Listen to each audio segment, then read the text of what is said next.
এটাই হার এইটাই তো আমরা নিয়ে গেছিলাম।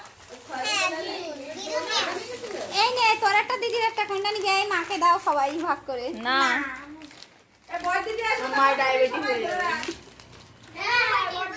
মা মাশরুম নিয়ে এসেছিল কি সুন্দর বড় দিদি আসো তারপরে খাবি। কি সুন্দর দেখো। সবাই তোরা ছবি তোল।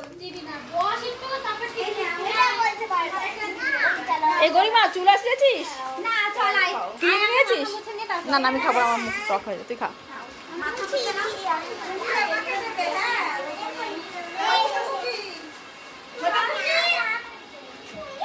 এ কি বলছে না এই দিবি না কেন আমাকে দিবি কেন তাহলে আমিও পকোড়া দেবো না পুজোখানে পকোড়াও দেবো না কোল্ড ড্রিঙ্কসও দেবো না দিবা আমাকে দিবা দিবা না ঠিক আছে আমিও কোল্ড ড্রিঙ্কস দেবো